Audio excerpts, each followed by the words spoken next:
Shalom, saudara yang terkasih. Hari ini kita kembali lagi dalam pembahasan firman Tuhan dengan sebuah judul, yaitu Jalan Kehidupan yang Berkenan. Tentunya kita semua ingin supaya hidup kita berkenan di hadapan Tuhan, tetapi kita tidak tahu caranya seperti apa. Baik, sebelum kita membahas lebih lanjut lagi, mari saya ajak kita berdoa terlebih dahulu. Bapa dalam surga, terima kasih untuk hari ini kami diberikan kesempatan untuk mendengarkan satu kali lagi tentang firman-Mu, pembahasan tentang Engkau supaya kami lebih mengerti. Berkati hamba-Mu yang menyampaikan dan semua yang mendengarkan pasti akan diberkati. Di dalam nama Yesus kita semua yang percaya katakan amin. Puji nama Tuhan. Jalan kehidupan yang berkenan di hadapan Tuhan. Mungkin kita semuanya berpikir begini, hidupku sudah berkenan, aku pergi ke gereja setiap minggu, aku memberikan perpuluhan setiap bulan, aku sudah memasukkan uang persembahan ke dalam kotak, baik itu untuk diakonia, amplop-amplop yang kusediakan untuk Natal, untuk semua keperluan, semua aku sudah memberikan kewajibanku, masukkan semua uang-uang itu untuk gereja. Apakah itu sudah cukup bahwa kita sudah melakukan firman Tuhan? Ternyata Tuhan ingin kita lebih lagi, karena Tuhan tidak ingin uang kita. Tuhan ingin hati kita. Tapi bagaimana caranya supaya hati kita juga dimiliki oleh Tuhan? Kalau engkau ingin menyerahkan semua hatimu, maka engkau adalah salah satu orang yang pasti akan diberkati Tuhan. Karena engkau akan memiliki damai sejahtera, sukacita di hatimu, dan selalu pikiranmu positif, bicaramu positif, langkah kakimu selalu positif. Engkau dituntun di dalam jalan kebenaran dan hidup. Baik, kita akan membaca ayatnya. Apa yang diperkenan, hidup yang dikenan oleh Allah. Amos 5 ayat 4, 5 dan 6. Sebab beginilah firman Tuhan kepada kaum Israel. Carilah aku, maka kamu akan hidup.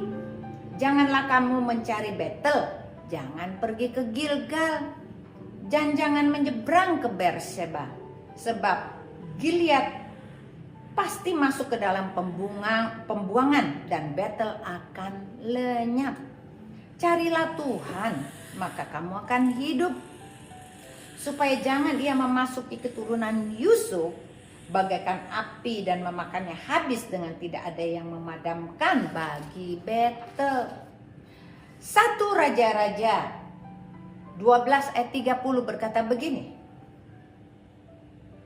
Maka hal itu menyebabkan orang berdosa, sebab rakyat pergi ke Betel untuk menyembah patung yang satu dan ke Dan menyembah patung yang lain. Tuhan Yesus berkata ini tentang penyembahan yang salah. Tuhan minta kita cari Betel. Kita jangan cari Betel. Betel itu mungkin dalam bentuk sekarang adalah gereja. Tetapi ternyata di dalam gereja banyak orang yang menyembah berhala. Siapakah itu berhala? Ternyata mereka menyembah uangnya. Mereka membuat ritual-ritual yang dianggapnya itu harus dilakukan. Tetapi jemaatnya tidak dapat apa-apa, karena dia seperti menonton entertainment saja. Ini dilakukan oleh orang-orang zaman dulu, yaitu kaum Israel. Tuhan membangun Betel untuk menyembah Tuhan dengan mezbah, ukupan-ukupan penyembahan untuk kepada Tuhan. Tetapi bangsa Israel menjadikan Betel ini penyembahan berhala, membuat patung-patung di sana. Mereka ada patung satu, patung yang satu, banyak sekali patung. Jangan kita tertipu. Kita berpikir bahwa gereja bisa menyelamatkan kita. Persembahan kita bisa menyelamatkan kita. Tuhan katakan jangan. Karena engkau akan tertipu. Karena gereja itu dibuat oleh manusia. Peraturannya pun dibuat oleh manusia. Yang harus kita carilah Tuhan. Ada lagi, selain Betel, apalagi penyembahan berhala yang dilakukan oleh bangsa Israel? Kejadian 35 ayat 3 berkata begini, marilah kita bersiap dan pergi ke Betel. Aku akan membuat mezbah di situ bagi Allah yang telah menjawab aku pada waktu kesesakanku dan yang telah menyertai aku di jalan yang kutempuh. Ini dulu Betel dibangun karena sebagai tanda daripada penyertaan Tuhan yang sudah menolong orang Israel. Tetapi pada saat keturunan-keturunan yang berikutnya mereka menyembah berhala, menyembah patung-patung. Tuhan katakan jangan percaya kepada gereja, bentuknya, gedungnya. Karena semua itu tidak akan membuat engkau masuk surga. Tapi Tuhan minta carilah Tuhan. Apa yang dimaksud dengan Gilgal? 1 Samuel 10 ayat 82 berkata begini, engkau juga harus pergi ke Gilgal mendahului aku dan camkanlah aku akan datang kepadamu untuk mempersembahkan korban bakaran dan korban keselamatan. Zaman dulu Gilgal adalah di mana waktu zaman Samuel, Raja Saul mempersembahkan korban di sana sebelum pergi berperang. Tetapi yang terjadi adalah di Gilgal pun mereka membuat patung-patung dan menyembahnya. Jangan kita menyembah barang-barang, karena Tuhan tidak ada di dalam barang. Tuhan tidak ada di dalam patung. Tuhan itu roh. Dia hidup bersamamu dan bersamaku. Roh dan roh harus bersatu. Karena tubuh, jiwa, dan roh. Kalau kita hidup hanya tubuh dan jiwa, kita sama saja dengan binatang. Tetapi kalau kita memiliki roh, roh kita yang harus bersatu kepada Tuhan. Ada lagi, penyembahan apa lagi? Beersheba. Kejadian 21 ayat 33. Lalu Abraham menanam sebatang pohon tamariska di Beersheba dan memanggil nama di sana nama Tuhan. Dahulu pendahulu-pendahulu kita, yaitu Abraham, mereka pergi ke Beersheba untuk memanggil nama Tuhan di sana. Seharusnya kita nggak usah ada lagi tempat-tempat yang kita bisa memanggil nama Tuhan. Karena sekarang ini di mana saja engkau bisa memanggil nama Tuhan. Di kamar, di mobil, di jalanan, di tempat kerja. Di mana saja engkau bisa memanggil nama Tuhan. Ingat, ada hal-hal yang harus kita lakukan. Hal yang pertama, kita harus mencari Tuhan. Seperti pesan Tuhan tadi. Amsal 25 ayat 5 berkata begini. Orang yang jahat tidak mengerti keadilan.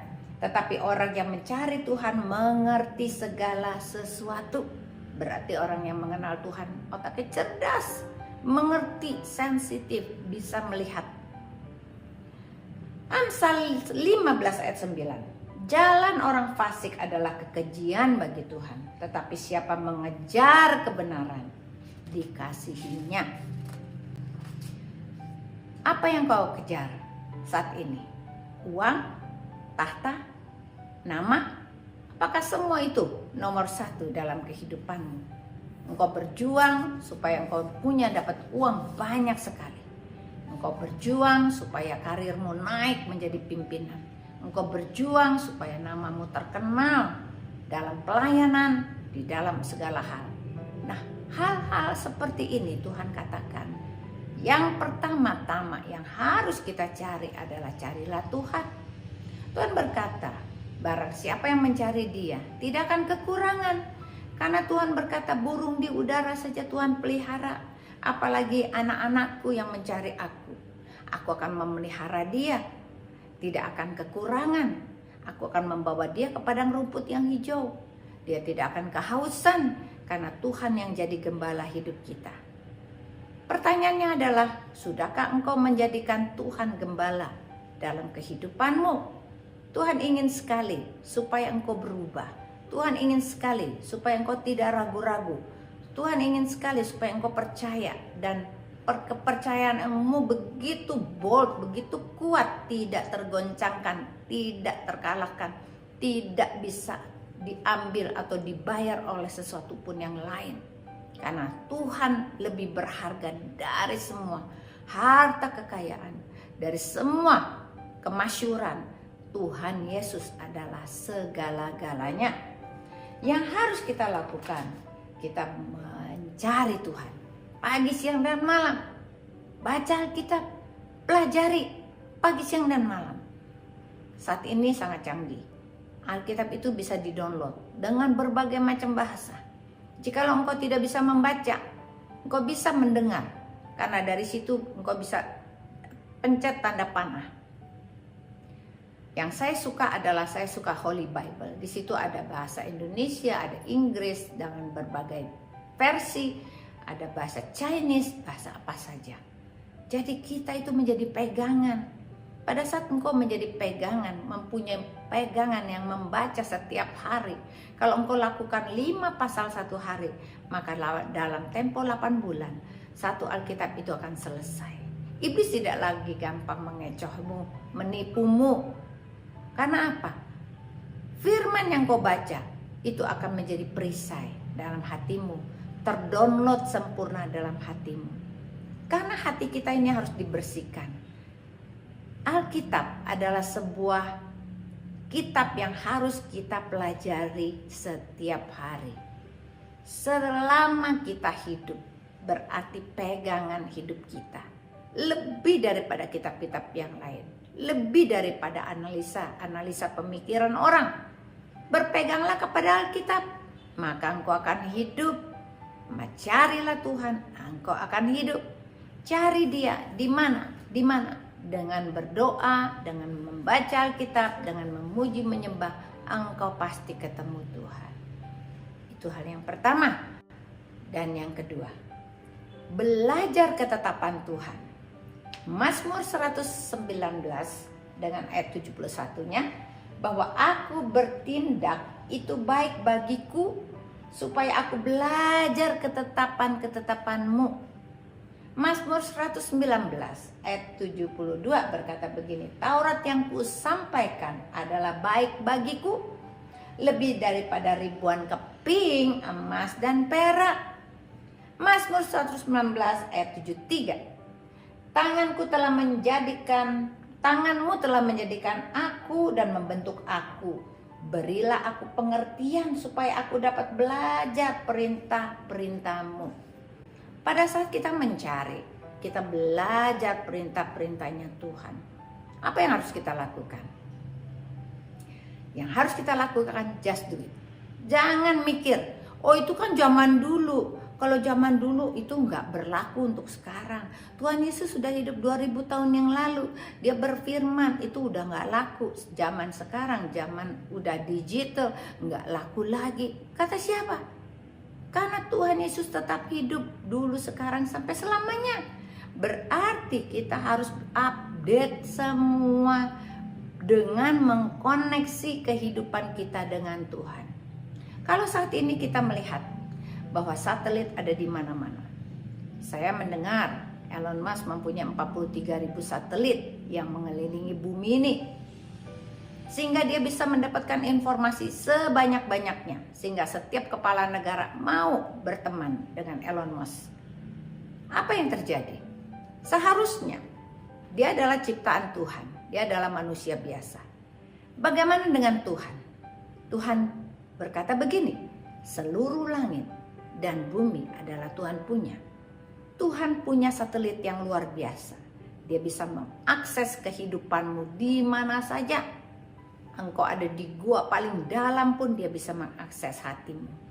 Engkau ada di gunung yang paling tinggi sekalipun, Tuhan bisa mengakses hatimu. Berarti mata Tuhan ada di mana-mana. Pendengaran Tuhan ada di mana-mana. Apa yang kau ragukan lagi? Berarti kita benar-benar harus punya koneksi yang kuat dengan Tuhan. Seibarat HP. HP-mu harus nyala setiap hari. Tuhan sudah berikan kau handset di hatimu. Tapi handset itu sudah adakah baterainya? Karena ternyata untuk mengaktifkan HP hatimu, engkau perlu colok ke listrik supaya baterainya bisa full. yaitu dengan pujian, penyembahan, pembacaan firman, mengucapkan syukur, baru engkau ngecas HP hatimu. Begitu HP hatimu di full charge, engkau punya koneksi dengan Tuhan. Tuhan bisa berbicara kepadamu, berkata-kata kepadamu. Kenapa ada orang yang bisa mendengar suara Tuhan dan ada orang yang tidak bisa mendengar suara Tuhan? Bukan Tuhan pilih kasih, tetapi semua adalah respon daripada kita. Jikalau hati kita terus mencari, haus,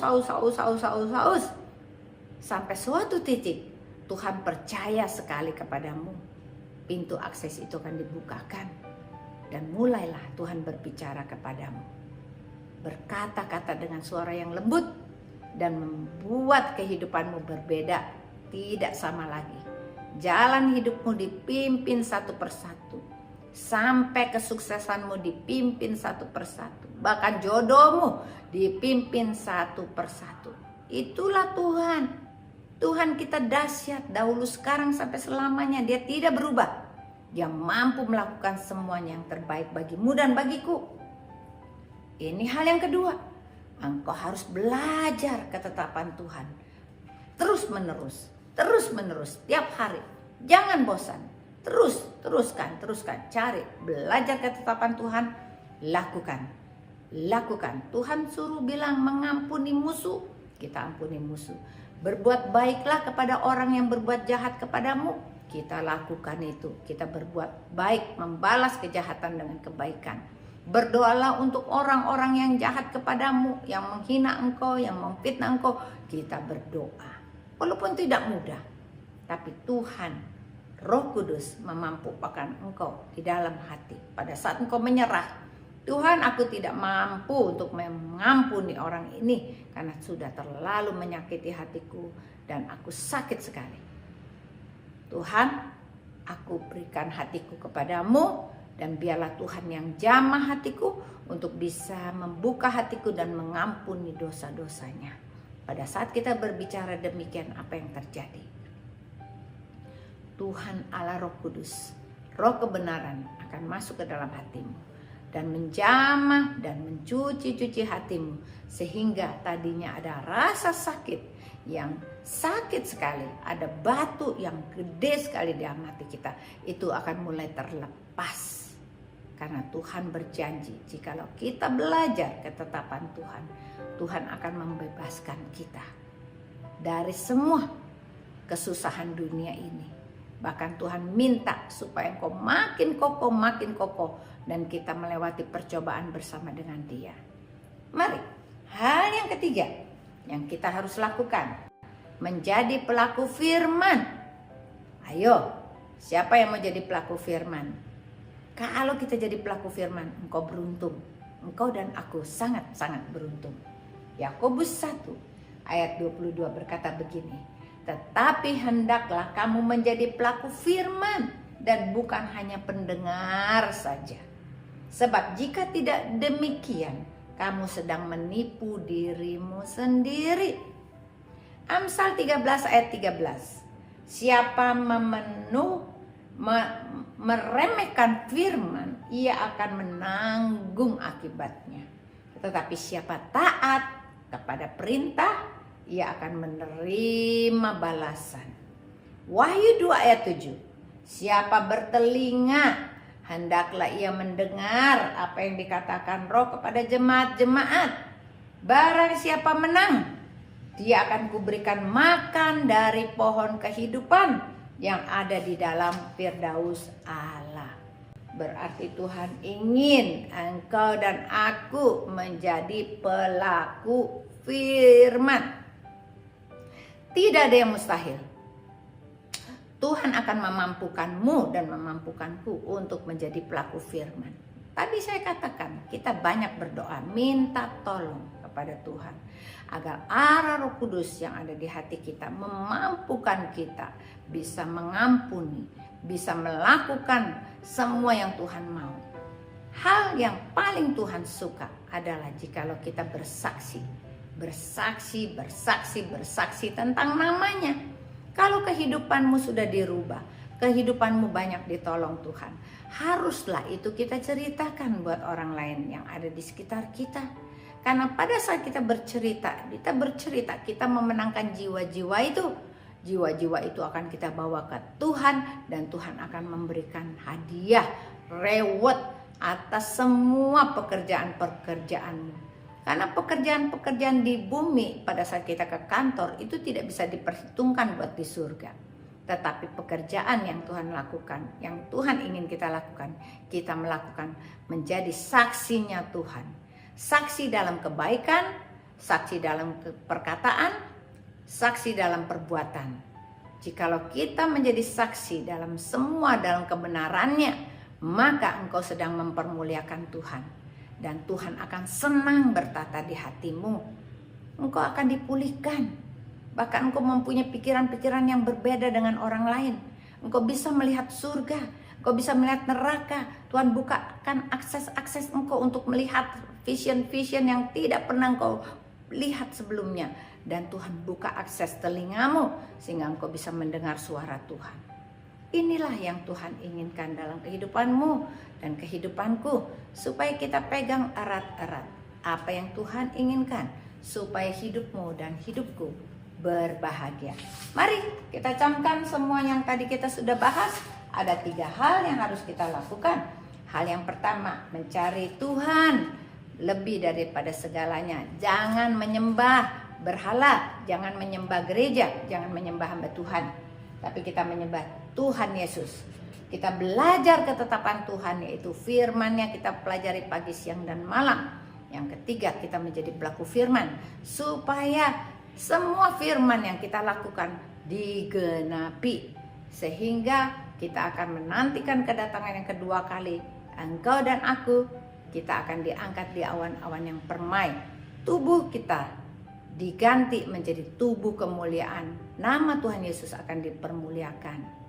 Mari kita berdoa. Tuhan Yesus, terima kasih untuk hari ini kami sudah bahas tentang firman-Mu. Kami percaya Tuhan Yesus, Engkau ada di hati kami, merubah kami, memberi ketaatan kepada kami, supaya kami mencari Engkau. Kami sungguh-sungguh rindu akan Engkau, melakukan ketetapan-ketetapan Tuhan, menjadi pelaku firman dalam kehidupan kami. Terima kasih bagi yang mendengarkan, Tuhan berkati. Dalam nama Yesus kami sudah mengucap syukur. Haleluya. Amin. Tuhan Yesus memberkati.